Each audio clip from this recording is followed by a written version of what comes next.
nouveau Tombour des saisons, le Tombour des saisons numéro 2. Je me retrouve une fois encore au Jardin japonais de Nantes. Normalement, ce Tombour des saisons aurait dû se faire pour le 1er août, puisque nous sommes sur la période de l'ama, ou l'amas amabon, donc du 1er août à l'équinoxe d'automne, qui se trouvera cette année être le 22 septembre.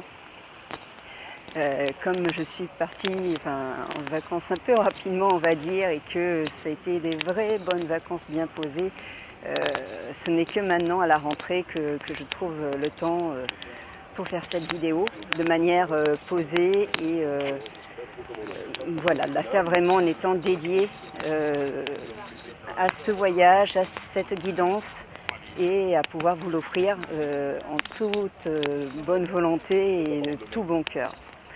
J'espère que cet été a été très bon pour vous. Lors de la guidance précédente, je disais donc que après de gros efforts au mois de fin mai et fin juin et courant juillet, nous allions avoir un temps un peu plus calme, un peu plus posé, comme si on arrivait à une plateforme en fait qui est un peu la récompense de tous les efforts qu'on a menés. En tout cas, pas forcément une récompense, mais vraiment voilà, un souffle, un repos. Même si, vu la période, de façon globale, on ne peut pas dire qu'à un moment donné, on s'arrête de travailler sur quelque chose. C'est ce qui s'est passé pour moi. Ça a été... il y a des choses qui ont travaillé durant cette période, mais de façon plus fluide. Et tellement de choses qui m'ont inspiré, qui ont donné du repos. Donc j'espère sincèrement que ça a été de même pour vous, que ça a été une période où vous avez pu un peu vous reprendre votre souffle, vous repositionner également sur certaines choses pour mieux affronter la rentrée. Je crois que c'est un endroit que je ne vous avais pas montré la dernière fois. C'est quand même sympa. Donc j'ai déjà fait le voyage, en fait. Puisque là où je me mets pour faire le voyage, il y a une jeune femme qui était juste à côté et qui était en train de lire, donc j'ai pas voulu tourner cette vidéo à côté d'elle pour pas la déranger. Donc la guidance pour finalement un peu moins de 3 semaines, mais bon, ça va être 3 semaines intenses. Le voyage en lui-même, du coup, laissez-moi un petit instant y revenir.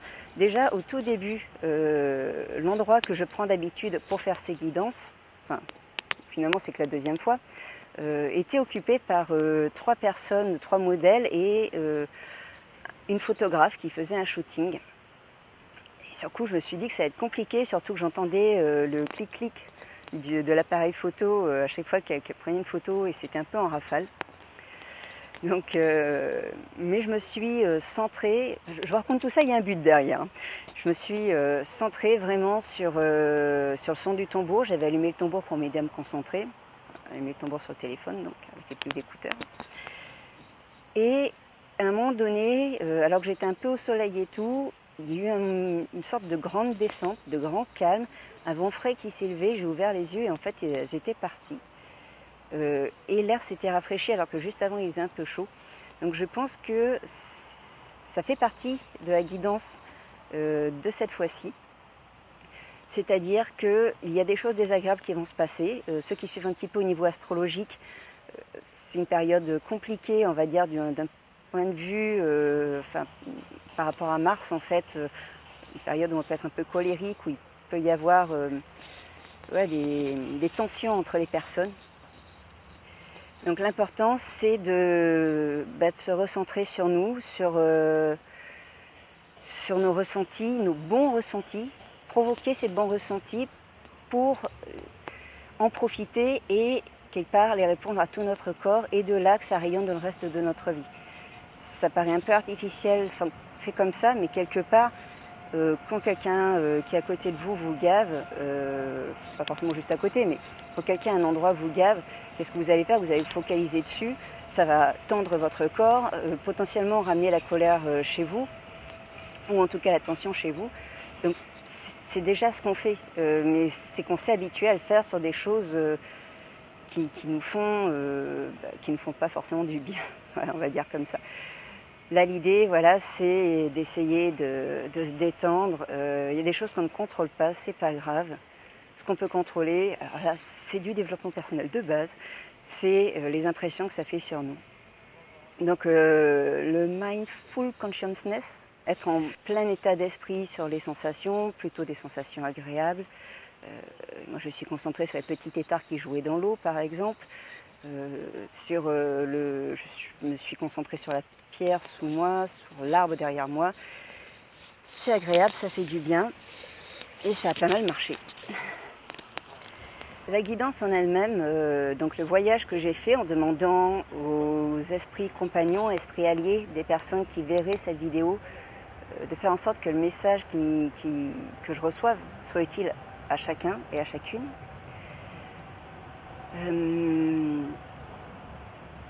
On a plus ou moins repris là où ça s'était arrêté la dernière fois, c'est-à-dire on a fini de gravir, on est arrivé à un moment où c'est l'espèce de plateforme dont je vous parlais, et là il y avait une sorte de plaine. J'ai senti que ça c'était plutôt le mois d'août, enfin, c'est ce qui était déjà passé, et au bout de cette plaine il y avait une forêt, donc je suis entrée dans cette forêt, c'était une forêt, alors pas de conifères, c'était des arbres assez denses, relativement jeunes finalement, des troncs relativement nus. Ouais, des sortes de piquets un peu épais ou de poteaux un peu épais, mais vivants, hein, c'était pas des poteaux. Et plus j'avançais, ah oui, quand j'étais dans la plaine, à un moment donné, j'ai senti la présence de l'ours, mais très lointaine, diffuse, vous voyez.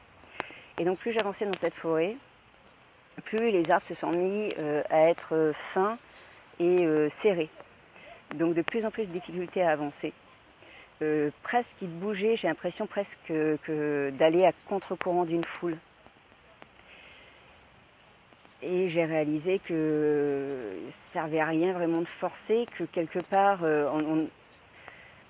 on est dans une période où avancer n'est plus forcément utile, enfin c'est pas ce qu'il y a à faire en ce moment, on va dire. On peut avancer, mais il y a des choses qui vont freiner, qui freinent, et c'est normal, enfin c'est pas notre faute. C'est que les choses sont comme ça. Et vous pouvez essayer de pousser avec une épaule sur chaque arbre, à moins d'être un champion des jeux écossais. Je suis pas sûre qu'on puisse les faire bouger, vous voyez ce que je veux dire. Donc voilà. Et donc, au moment où vraiment les arbres devenaient très touffus, presque comme une forêt de bambous, enfin c'était pas des bambous, hein, c'était des arbres bruns, mais c'est à la fois très fin et très... je ne dis vraiment plus comment avancer. Là, je suis tombée à genoux, mais c'était très calme, hein, c'était pas angoissant. Et là, l'espace est soudain dégagé, et juste devant moi, il y avait une petite flaque, donc c'était la nuit, une nuit assez douce. Et là, il y avait une petite flaque juste devant mes genoux, avec au milieu une étoile. Et j'ai senti que ce qui était recommandé finalement, c'était de profiter de l'instant. Et une fois après avoir accepté ça, en essayant de situer à peu près le temps où c'était, a priori c'est plutôt ce mois de septembre, un ours à nouveau, il y a eu la présence de l'ours, je crois même qu'il était derrière moi, je ne suis pas retournée pour regarder, mais j'ai senti une présence de l'ours. Pareil, c'est un peu plus présente que la première fois, mais c'est pas le moment où l'ours va venir, mais il y a quelque chose qui se prépare clairement avec cette énergie-là. Et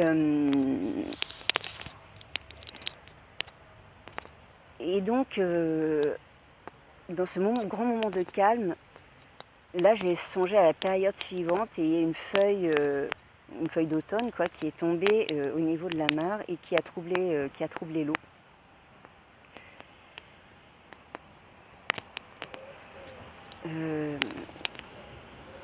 L'ours est revenu, on a un peu discuté parce que j'ai demandé des conseils vraiment verbalisés, on va dire. Et donc je vais passer à la partie interprétation de ce voyage. Donc partie interprétation. Donc comme vous l'aurez compris, nous ne sommes pas vraiment dans une période où les choses avancent. Néanmoins, ça ne nous empêche pas, nous, d'avancer. Vous étonnez juste pas si ça ne se dégage pas. Voilà, si vous sentez, c'est pas forcément qu'on va vous freiner, mais c'est pas le moment où les énergies vont faire que les choses, que les voies s'ouvrent, voilà, que les chemins se dégagent. C'est pas ce moment d'énergie-là. Par contre, c'est le moment clairement où vous pouvez vous recentrer sur vous, où vous pouvez vous recentrer sur ce que vous voulez, sur vos énergies, votre intuition, sur vos aspirations pour cette vie, ce qu'on peut appeler même la mission de vie. Là, c'est très précieux, c'est cette petite étoile au fond de la mare, c'est la lumière qui vous guide et c'est un excellent moment pour la contempler et pour prendre en vous ces énergies afin de vraiment les intérioriser. Ça va être important pour les périodes suivantes, ça c'est ce que je ressens. L'ours est entre autres un symbole de transformation, est aussi un animal chaman très puissant, très reconnu et renommé. Et j'ai l'impression que ça parlait d'une sorte de maturation en profondeur. Et pour bien maturer, c'est quand même bien de savoir en quoi on veut maturer et ce qu'on recherche exactement. Donc je vous conseille ça, finalement. De trouver ces choses-là, de les faire vôtres, de les conscientiser et de les intégrer. À partir de là, normalement, les choses devraient se dégager, entre autres parce que la feuille d'automne qui est tombée dans la mare a troublé la mare, donc ça veut dire qu'à partir de Mabon, donc le 22 septembre, donc peut-être à partir du mois d'octobre, on va entrer plus dans une phase où il va nous être demandé d'agir, puisque la contemplation n'a plus cours, le miroir s'étant troublé.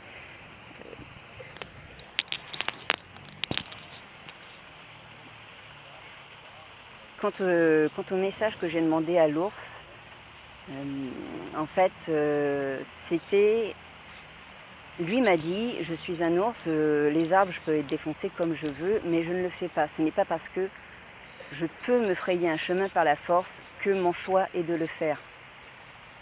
Un ours ne va pas s'amuser juste pour le plaisir, juste parce que, voilà, de défoncer, de tailler un chemin dans la forêt en défonçant tous les arbres, parce qu'il peut le faire. Non, il va contourner les arbres, il va vivre sa vie, il va se gratter le dos dessus un coup, cueillir quelques fruits, laisser des traces pour... Enfin, vous voyez, il vit sa vie d'ours en harmonie avec la nature autour de lui, en l'utilisant parfois. Mais il ne va pas s'amuser à défoncer parce qu'il en a la capacité. Vous avez des capacités en vous, clairement. Mais ne les utilisez pas juste parce que vous pouvez le faire. Utilisez-le parce que votre nature profonde et votre nature qui est pleinement vous, vous pousse à le faire et vous dit, là tu peux agir ainsi. Vous voyez ce que je veux dire? Voilà, ne forcez pas, faites-le parce que c'est votre nature.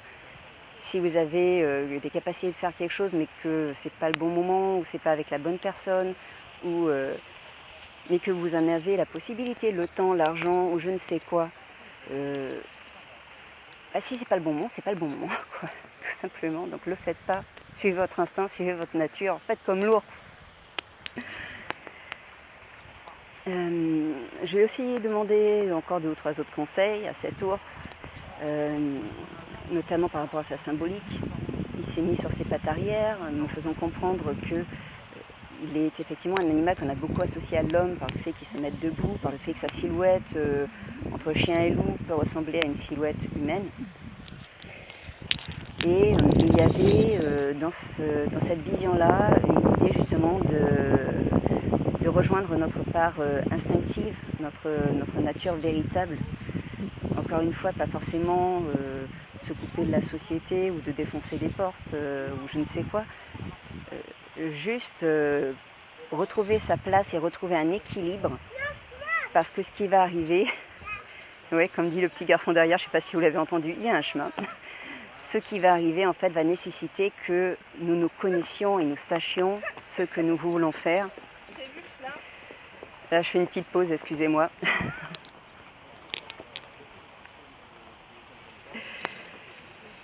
Mais voilà,